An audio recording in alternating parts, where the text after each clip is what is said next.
This week, Sony made themselves a bit of a laughing stock after uploading footage of Anthem that had one noticeable oddity. It was the Xbox One X gameplay demo from this year's E3 with PlayStation buttons superimposed over the Xbox One prompts. It looked shit. The demo was meant to show off how Anthem would look on the PS4 Pro, except fans noticed it was identical to the demo shown off at Microsoft's E3 conference. It was identical because it was the same f***ing demo. So gamers took it upon themselves to do a bit of investigating. The community went through the footage frame by frame and found there were moments where you could see the Xbox button prompts before the PlayStation button faded in over them. Sony quickly pulled the video from their channel once the mistake was made apparent, and neither Sony or EA have responded to requests for comments due to shame. Yeah, it's shameful is what it is. It's horrible. Exactly. They don't have to respond because it's not serious enough. It's not like upsetting people. It's not like consumers aren't losing out or anything like that. So they don't have to address it. All they're doing is like, oh my god. Just kind of that's that equivalent of like, you know, seeing someone you know and don't want to wave at them. Like, oh. The fact that they were showing it off as PS4 Pro footage and it was actually Xbox footage or PC or whatever it was. It's just so laughable, isn't it? It's just like pulling the wool over. It's like bullshots thing, isn't it? Where they give you a picture of a game that isn't representative of how it will play at all. They're lying, they're deceiving you. Exactly. It's the intention is there as well. They haven't just whacked that on their channel. They've actually tried to superimpose the buttons. They've edited it. We could have done better editing than that. You know what I mean? That's the key thing here. Yeah, the fact that you see the button and it fades over. Let us know. We'll do some contracts for you, so just let us know. In other news, League of Legends developer Riot announced the price of Riot points, which are spent in-game in League of Legends, is to be raised by 20% here in the UK. Why? Brexit Britain, obviously. The publisher for Riot Games, going by the name Ben Shiro, announced on the League forums the increase is due to a drop in the value of pound sterling compared to the US dollar caused by Britain's vote to leave the EU. This resulted in a situation where UK players were getting more Riot points for less money. So Riot decided to decrease the amount of RP to £7.90 for £5. That's around a 20% adjustment. Ben Shiro said Riot constantly monitors the value of currencies worldwide, and if the pound recovers, they will adjust the price of RP to reflect that. The price change goes into effect on July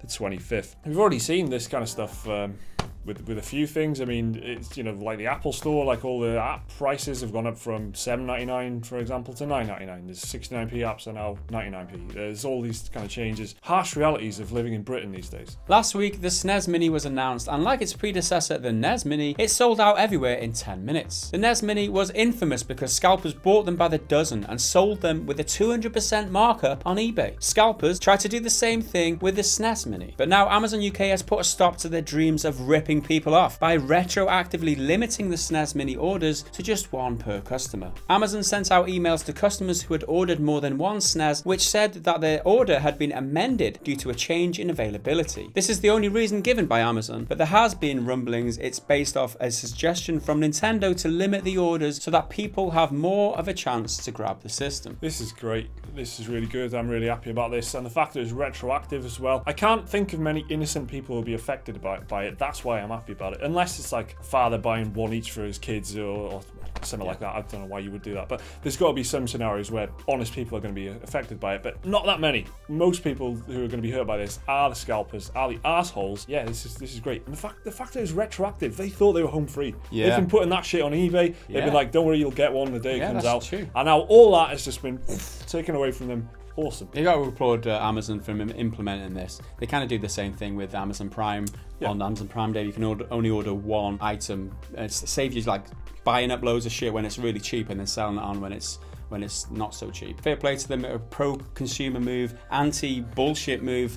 Well done. Elsewhere in the news, in an interview with GamesIndustry.biz, Activision CEO Eric Hirschberg assured readers that Destiny 2 would not repeat the failures of Destiny 1. Hirschberg said Destiny 2 is a sequel, a hard reset, and that choice was not a casual decision. The CEO wasn't happy with how DLC content was handled with Destiny 1, and he feels like there should have been more content like House of Wolves and The Taken King, which were both very good. Hirschberg said they failed to keep up with demand for fresh content, and to remedy this, they've recruited more studios to help in the development of added content content for Destiny 2. Activision are hoping this strategy will allow them to keep up an even more robust pipeline of content. This is good because that is one of the big complaints of it. Obviously, aside from there wasn't enough story and all that kind of stuff for Destiny 1, the core game had its problems, but the post, you know, the support afterwards, it was very hit and miss. Some of the DLCs, as we mentioned there, House of Wolves and Taken King, were great. Then there were other ones that were just, they didn't hit the mark, they were just weak. So they just need to be more consistent. Putting more people on it, having more people working on it, surely is a good way of doing that. You know, Eric Hirschberg, yeah, reminds me of Trisha Hirschberger, like one of my favourite. Have you seen Trisha Hirschberger?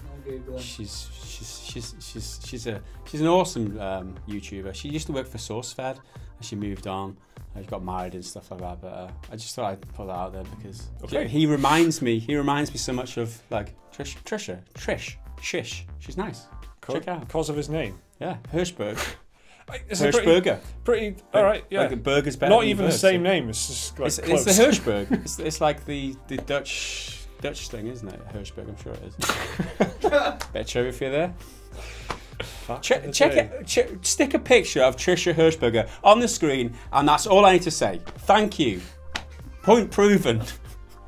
In the exact same interview, Eric Hirschberg also shared his thoughts on how Call of Duty Infinite Warfare failed and how COD World War II hopes to reinvigorate the franchise. Hirschberg said the company didn't mind the less than perfect reception of Infinite Warfare, but the reception of Infinite Warfare resulted in an increase in the amount of players in Black Ops 3. Activision saw this and started to release new DLC for Black Ops, which sold quite well. Hirschberg then said, "Our policy has been that as long as they're playing a Call of Duty game, we're happy. So long as they're buying our microtransactions, so long as they're buying our map packs, we're happy."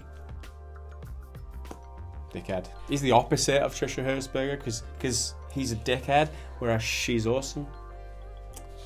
I think what the opposite of a dickhead was then for a second. I won't go there. I won't go there. I had a suggestion, but no, that's... And after 11 long, hard years, Ray Stallion Cox, who actually isn't a boxer, has lost his title as the man with the highest gamer score. Ray Cox has been racking up his achievements on Xbox Live ever since achievements were introduced in 2005 with the launch of the Xbox 360. Cox became the first person to cross a million gamer score in 2014, and his current score sits at 1,585,854. However, Cox decided to go off and get married, which gave his opponent Stephen Smirnoff Rowe, honestly, the chance to overtake him. Rowe has apparently been chasing Stallion's score for the past decade and only managed to do it because Stallion went on his honeymoon. When the news broke that Rowe had overtaken Cox's game score, Cox hilariously replied with a tweet, simply saying, "I've been too busy having all the sex."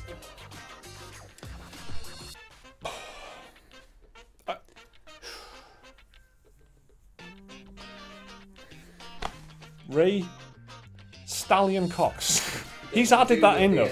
No, yeah. Not even Ray. I don't know what that would add to it really. Stallion. Spending 10 years or so like #1 in this rating. So you've been bragging for 10 years. You've got nothing to brag about. So I've been having sex. It's like that's what it seems like, doesn't it? Like I read it more like I finally have had sex.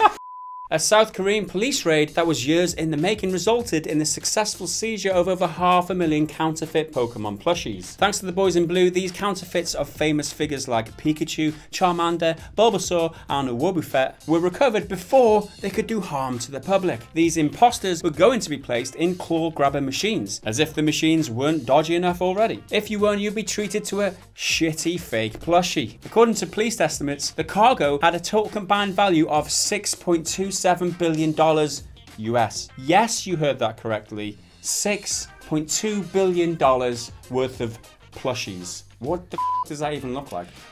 It's a lot. It's hilarious that this is like, you know, cocaine or something. There's this like years in the making, this like bust. This huge operation to it's f***ing Pokemon toys. It's funny. Oh, yeah. I would like to see how much of it is there. And like, if you've seen that, was it the South Korean report, Liam? It was like, so it's just like this is a serious police operation. Like, counterfeit goods is a serious thing. But when they're soft Pokemon toys, these bright, colourful children's characters, like, you know, and they're getting handled like pounds of cocaine and stuff from South America or something. Just watch it. Like you see pictures from police raids sometimes, and they're carrying like cannabis plants and shit out, but they must be carrying like bags of toys. Just like, toys. What? Really? Yeah, and it's funny that they were destined. These dodgy things were destined to go into claw grabber machines, which are themselves infamously dodgy as f***. So not only are you playing a dodgy machine, the prize that you could win from that machine is also counterfeit. Amazing. Trisha Hirschberger, Eric Hirschberg. Who's your favourite? Let us know down in the comments below. Like the video if you enjoyed it. Subscribe if you're new around here. Check out some more of our content on your screen here. You can support us on Patreon with that link on your screen right there. And we'll see you again in the next video. Until then, bye for now.